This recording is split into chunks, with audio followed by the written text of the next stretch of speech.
Why is everybody in here? What's going on around here? Isn't it a holiday weekend, Rob? Shouldn't you be out at a basketball or a football game or something? All right.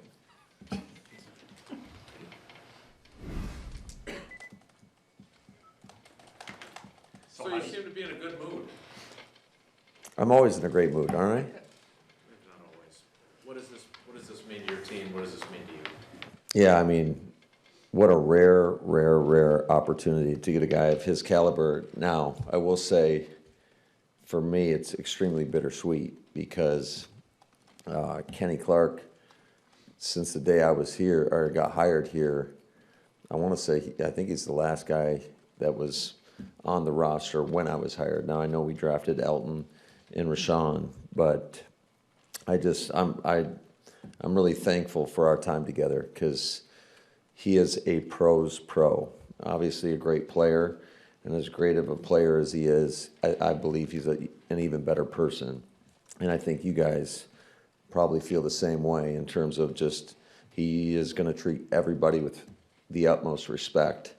And he is revered in that locker room. And so it is bittersweet when you lose a player, not only of that caliber, but just the type of leader he was for a locker room. But at the same time, certainly, you know, like I said, it's just rare that you get an opportunity to get a guy like a Micah Parsons. Micah's really talented. He's also really versatile. There's a lot of things he does very well. What's the best, in terms of role, the best way to maximize that talent and versatility? That's a heck of a question. I think there's, obviously, I don't think there's much that he can't do. It's just how do you get him acclimated to what we're doing, and then you can kind of let the creativity come out. I think I got a lot of confidence in Half and our defensive staff that we'll be able to put him in positions to maximize not only his ability, but everybody around him. I just know from having a game plan against him, that is something that keeps you up at night when you're going against a player of his caliber. And now we feel like we've got a lot of other pieces around him that it's going to be that much more challenging for our opponents. You joked coming in here about us being here, and it's a holiday weekend, but what does this change anything for you and the staff trying to figure out how you're going to line them up and implement on all those areas? No, I think more than anything, we got to get him here. We got to see where he's at. You know, he hasn't, I don't believe he's practiced. So we got to be very calculated with how we deploy him and just the number of snaps that he's going to get. And I think the first part of that is you got to assess the situation, and in order to do that, you got to have some sort of physical movement. And what was your sort of role just in this whole process with Goody and those guys? I was just a cheerleader on the sidelines. So now he talked to me, obviously, I don't want to get into timelines, but early before anybody ever even knew this could have potentially come to fruition. So, and, you know, I was like, heck yeah. I mean, these opportunities just don't come about. You said, I think after this past season, that you originally wanted to just rush the traditional 4, but you guys obviously had to change. Does this allow you to get back to that? I'd say so, yes. I think it just gives us a lot of flexibility with what we want to do. And I think Half and our staff have done a great job of, you know, like I've mentioned many times, that you come in with a vision of, hey, we're going to get after them with our front 4. You're going to play coverage. And then I loved the evolution, I would say, of our defense last year in regards to being able to deploy a lot of different fronts, which makes it more challenging for opposing offenses to game plan against when you're not quite sure and they have everything. But it just gives you so much flexibility. Do you want to? I mean, this guy's played off the ball linebacker, and it's rare that you get a defensive end that can go inside and play linebacker or go inside and rush. So he's obviously he's got to have a great football mind and capacity to learn in order to be able to do all those different things. What's your comfort level with the guys you have now with defensive tackle, with Clark gone, some guys are going to have to step up. Just what's your comfort level with those guys that remain there? Yeah, very confident. I feel like just in our conversations, that's one thing Goody and I talked about is, we had 6 guys on the inside on our roster, and I also think there's situationally, there's other guys that you can kick inside as well. So I think you can never have enough edge rushers in this league, and that's a premium position. Not to say that the guys inside aren't; they certainly are as well. But we feel pretty confident with the depth that we have there. I think the growth that we've seen from guys like Carl Brooks, Colby Wooden, then we got the 2 rooks inside there. Obviously, Devontae Wyatt. We feel confident with that group. Just in terms of the value of pass rush, is that kind of the focus to really maximize Micah as a pass rusher coming off the edge, or is it more to unlock the totality of his game and the other aspects as well? Can you say that one more time?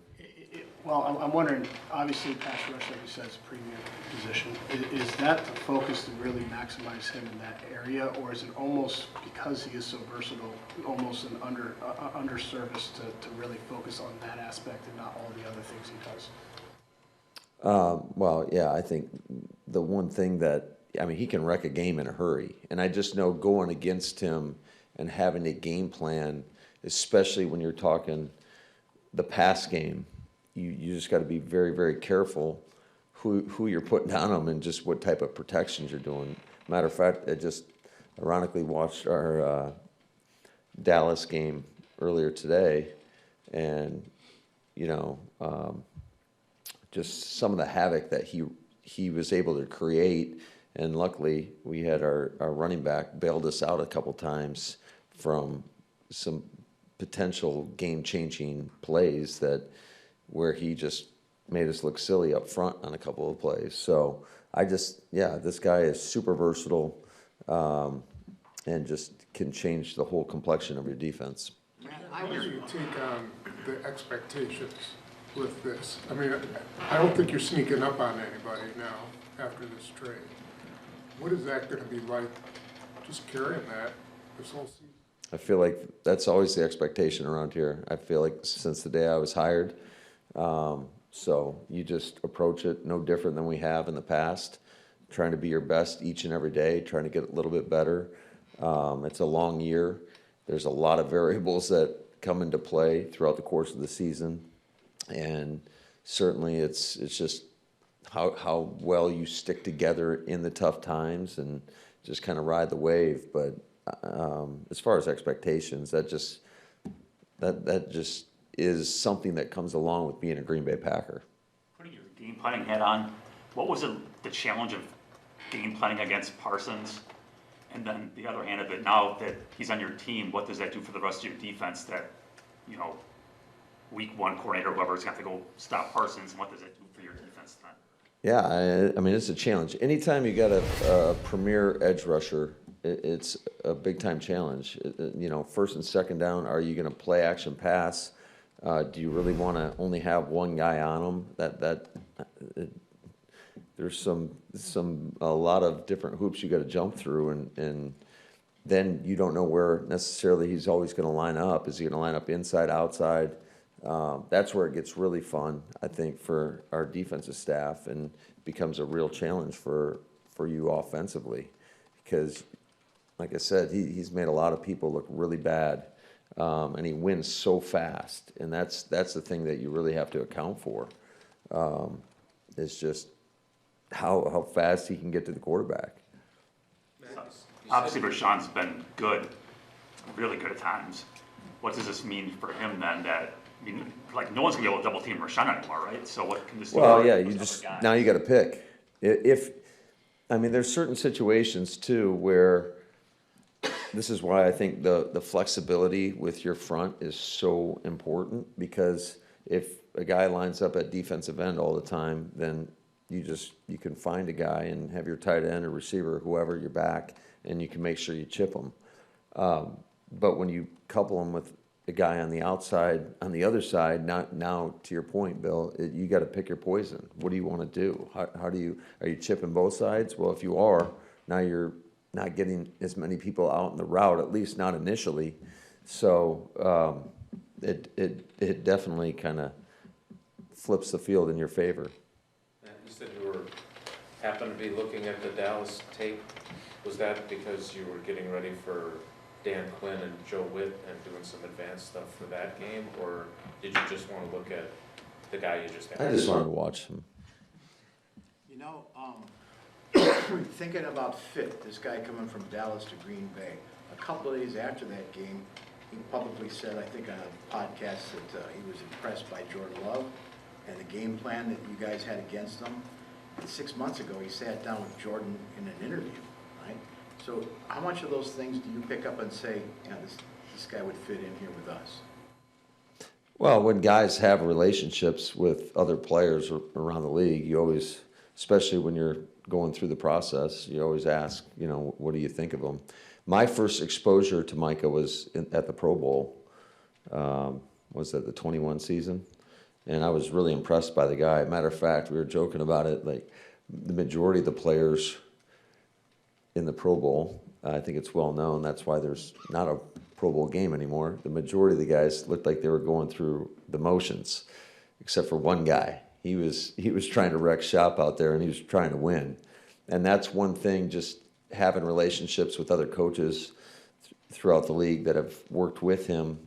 They'll tell you this guy's the ultimate competitor, and if you're whatever it is you're playing, he's going to want to win. And I don't think he's very apologetic about that, which is so exciting as a coach.